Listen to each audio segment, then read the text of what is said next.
আজকে বাজার থেকে নিয়ে আসছিল লাল লাল তরমুজ, তাই দুপুরবেলা সবাই মিলে খেয়ে নিলাম তরমুজ। আর দেখো এদিকে অন্ধকার হয়ে গেছে, এখনও কিন্তু মাঠেই আছি আমরা। সম্পূর্ণ ভিডিওটা দেখতে থাকো, অবশ্যই তোমাদের ভালো লাগবে। সুপ্রভাত বন্ধুরা, কেমন আছো তোমরা সবাই? আশা করি খুব ভালো আছো, আমি অনেক ভালো আছি। ববিতা মণ্ডল ব্লগে আমি ববিতা, আমার চ্যানেলে নতুন দিন নতুন একটা ভিডিওতে ওয়েলকাম জানিয়ে আজকের ভিডিওটা শুরু করতে দিই। তো তোমরা সম্পূর্ণ ভিডিওটা দেখতে থাকো প্লিজ, কেউ স্কিপ করো না। আর দেখো রাত্রেবেলা খাওয়ার পরে জলের ড্রামটা ওখানে ছিল, মোবাইলের স্ট্যান্ড বললে ওটা। তো এদিকে দেখো বাবা বাজারে যায় ভোরবেলা, তো কোনোরকম বাসি বিছানাটা উঠিয়ে রেখেছিলাম। তো ওর বাবা তো চলে গেছে, এখন আমার সমস্ত কাজ আমি ধীরে সুস্থে করব, যেহেতু আজকে স্কুল নেই, অত চাপ নেই, একবার সোমবার থেকে স্কুলে যাবে। তো এদিকে দেখো রান্না করার আগে আমি সমস্ত ঘর বাড়ি মুছে নিচ্ছি। ঝাড় দেওয়া হয়ে গেছে আমার বাসি ঘর, তো এই যে মুছে নিতে হচ্ছে। আর সকাল সকাল ঘরগুলো মুছে নিলে আর সারাদিনে চাপ থাকে না, যেহেতু এখন গরমের দিন আর একটু বেলার দিকে না আর কোনো কাজ করতে ইচ্ছে করে না। আর এই চৈত্র মাসে খাওয়ার পর, চৈত্র বৈশাখ মাসে খাওয়ার পরে তো সকালবেলা যে খাওয়াটা খাই আমরা, খাওয়ার পরে পুরো শরীর একদম ভেঙে আসে, আলসেমি লাগে। তো যতক্ষণ না খাওয়াবো ঠিক আছে, তো সুন্দরভাবে কাজ করা যায় আর কাজ করার এনার্জিও থাকে, বেশ অতটাও খারাপ লাগে না। যখনই ভাত খাবো, ভাত খালি কিন্তু শরীর ভার হয়ে যায়, আলসেমি লেগে যায়। ওই এখন 1টা কি 1:15টার মতো বাজে, তো সবাই বাড়িতে আছে, আমি বসে পড়েছি। দুপুর আজকে বাবা হচ্ছে লাল তরমুজ নিয়ে আসছিলো বাজার থেকে।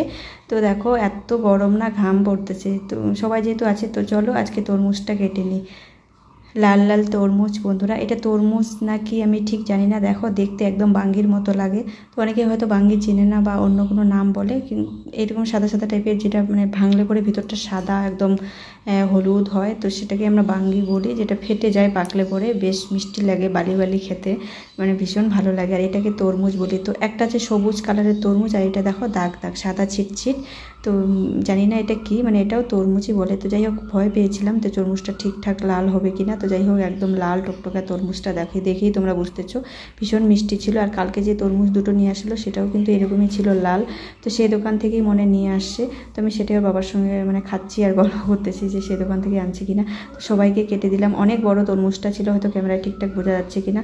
তো এখন দেখো সবার কিন্তু খাওয়া হয়ে গেছে, খাচ্ছে। দেখো আমি বসে বসে কিন্তু থালার মধ্যে বসে পড়েছি খেতে। আর এই গরমের মধ্যে দুপুরবেলা তরমুজ খাওয়া কিন্তু ভীষণ ভালো, কারণ এটা তো মনে করো তরমুজটা খাওয়া তো জলের উপকার, জলটা যে আমরা খাই, তরমুজটা তো জলের মতোই বলো। তো এদিকে দেখো দুপুরের খাওয়া দাওয়া কিন্তু হয়ে গেছে, আর আমি এখন মাঠে যাব। তো বাসনটা ধোয়া হয়নি, বাসনগুলো ধুয়ে নিয়ে আসলাম। আর দেখো আজকেও কিন্তু বাবা 1 কেজি লঙ্কা নিয়ে আসে, এটা হচ্ছে পাকা লঙ্কাগুলো যে হয়, তো সেটাই আমি শুকিয়ে রেখে দেবো বয়ম ভরে। আর কিছু লঙ্কা আমি গুঁড়ো করে নেব, যে লঙ্কার গুঁড়োটা আমরা কিনে খাই, তো সেটা আমি বাড়িতেই করব, এরকম করে থাকি প্রতি বছরে লঙ্কা শুকিয়ে রাখি। আর এই যে আগের লঙ্কাগুলা খাওয়ার পরে এটুকুনি আছে, দেখো একদম শুকিয়ে ঝনঝনা হয়ে গেছে, রোদে দিছিলাম।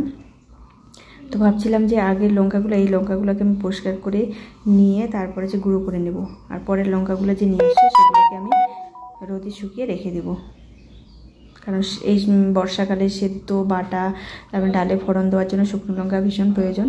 এদিকে দেখো বিকালবেলা মাঠে চলে আসতেছি আমি, কি করব, অনেকক্ষণ ধরেই বাড়িতে ছিলাম। আর এখানে দেখো বেগুন তোলাও শুরু করে দিয়েছে, অনেক বেগুন তোলা হয়েছে। আর এখানে এই দেখো কাকুটা বসে বসে বাঁচতেছে এখানে। তো আমিও চলে আসলাম, বাবাও আসছে, বাবা দোকানে ছিল, দোকান বন্ধ করেই হয়তো আসছে। তো এদিকে দেখো বন্ধুরা অন্ধকার হয়ে গেছে, রাত হয়ে গেছে, তা এখনও কিন্তু আমরা মাঠে আছি।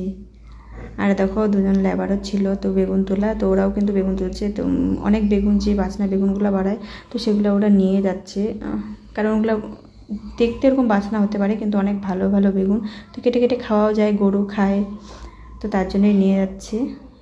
এই দেখো কত বেগুন উঠেছে, আর এর মধ্যে আর 2-3 দিন বেগুন উঠাবে না, কারণ বেগুন ক্ষেতটা অনেক ঘাস হয়েছে, নিরাতে হবে। তো অন্ধকার হয়ে গেছে, তো চলো সবাই বাড়ি চলে গেছে, আর আমরাও এখন ঢেকে ধুয়ে সুন্দর করে বাড়ি যাব। আর রণদীপও কিন্তু আমাদের সাথে সাথে আছে, রাজদীপ বাড়ি চলে গেছে। এই দেখো ভীষণ আনন্দ রণদীপের।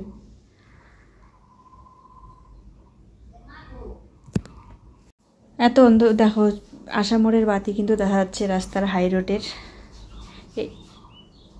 এই রাস্তার আলোতে কিন্তু পুরো মাঠটা একদম আলোতে ভরে গেছে। দেখো বেশি অন্ধকার হয়ে যাচ্ছে। তো টাটা সবাইকে আজকের মতো।